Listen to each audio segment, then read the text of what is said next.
tarde. Vou reiterar meu cumprimento ao deputado, né, pela essa iniciativa, apesar de ser já no final do ano, final de mandato, mas opiniões distintas, a minha é de que é importante, né, cumprimentar os companheiros presentes, Rivaldo pela Fentec, Divisa, pela Findex e Sindicato de São Paulo, os demais dirigentes presentes aqui na audiência pública, o companheiro presidente também do Sindicato do Maranhão, o Wilson, está presente aqui, o Geraldinho, financeiro da Fentec. Enfim, eu gostaria, deputado, que ouvir primeiro a justificativa do representante da empresa. Mas, lamentavelmente, a natureza do seu requerimento já está de encontro com a postura da direção atual dos Correios, essa que iniciou em 2019, no caso, né? Eu li o seu requerimento e 2 pontos que Vossa Excelência aborda. Um é a questão do fechamento das agências e outra a falta de respeito dos dirigentes dos Correios com os parlamentares. E não é só com os parlamentares, né? É com os dirigentes sindicais, são com os trabalhadores, são com os clientes, né? No nosso caso, quando essa gestão assumiu em 2019, ela execrou a relação política na empresa, sabe?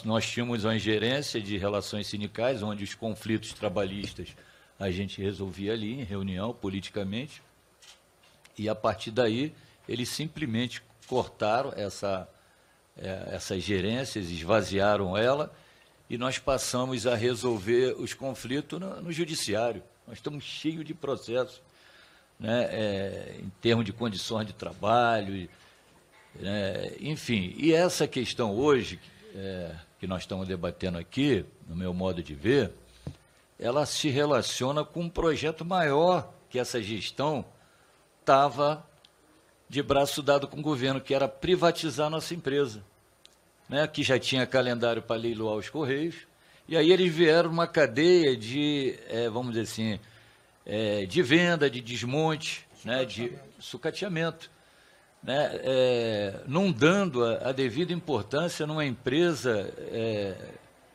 vamos dizer assim, de quase 500 anos, da época do Império. O Correio hoje é sediado em todo o Brasil.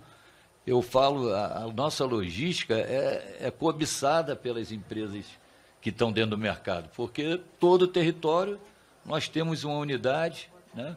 Tem lá uma pracinha, a igreja e uma agência dos Correios. Então, por isso que eles têm dificuldade, né, eles queriam acabar nesse mandato, não conseguiram. Então, a nossa visão do fechamento das agências, em particular, eu estava lendo a agência que trouxe a sua revolta, que é da sua base eleitoral de Barra Mansa, a unidade de bairro da Saudade, né?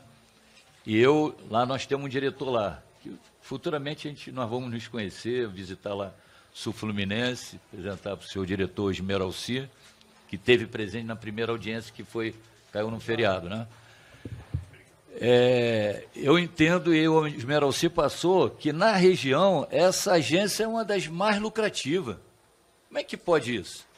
Fechar uma agência que está trazendo receita para a empresa, né? Então, e aí, no meio desse universo de quase 161 agências fechadas nesse ano de 2022, mas que já vem esse processo desde 2019 e tal, lá no início de 2019, o que nós notamos é o seguinte, que é uma coisa assim, vamos vender isso rapidamente, vamos vender os imóveis, vamos esvaziar as unidades.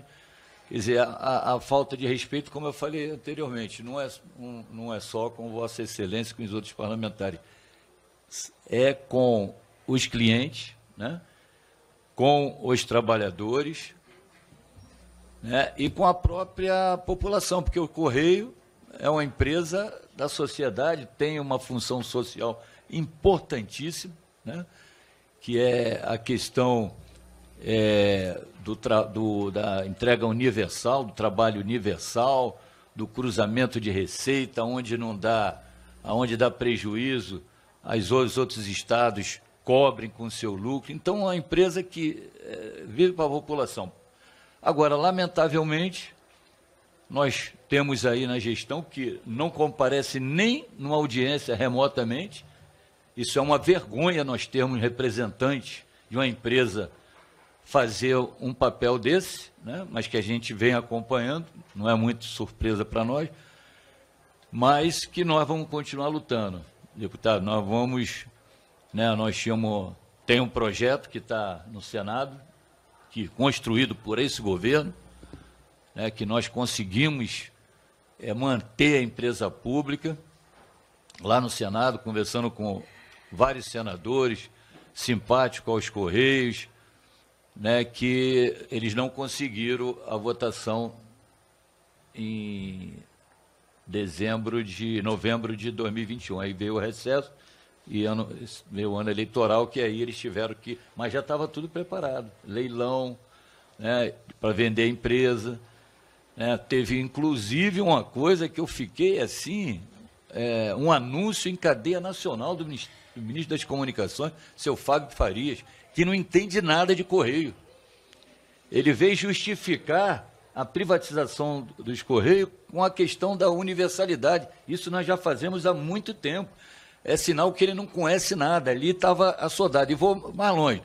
O deputado federal, Glauber, estava com toda a razão. Se quebra o sigilo telefônico do seu Fábio Faria, nós íamos descobrir quem está por trás, a empresa que já estava soltando dinheiro para privatizar os Correios, quando aprovou aqui na Câmara Federal uma votação relâmpago que sequer foi para a Comissão de Constituição e Justiça, porque o projeto também é incondicional.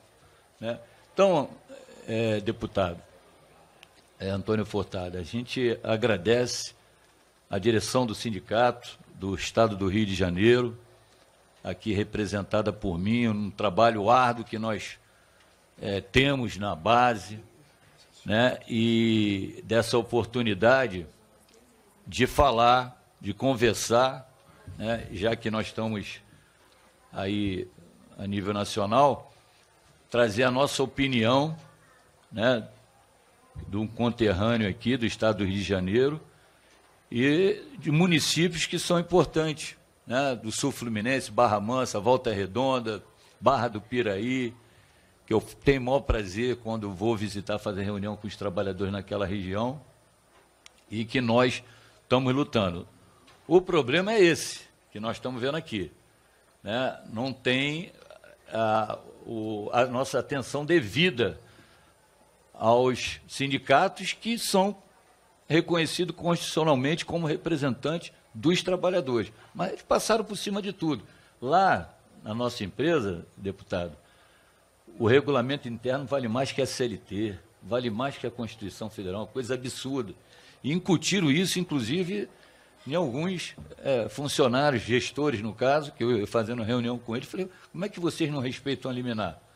Na época da pandemia, nós tínhamos uma liminar que, quando fosse detectado um companheiro contaminado, tinha que afastar por 15 dias demais. E eles passavam por cima disso aí. Ou seja, contribuindo para a propagação, para a morte, enfim, que infelizmente, que esse governo defendeu, que está saindo agora, né, no final de 2022. Então, quero agradecer, reiterar o agradecimento, conte com a gente, quando for visitar lá o Sul Fluminense, faço questão de nós nos encontrarmos lá, os Meralci, bater um papo, tá? Tudo de bom e muito obrigado.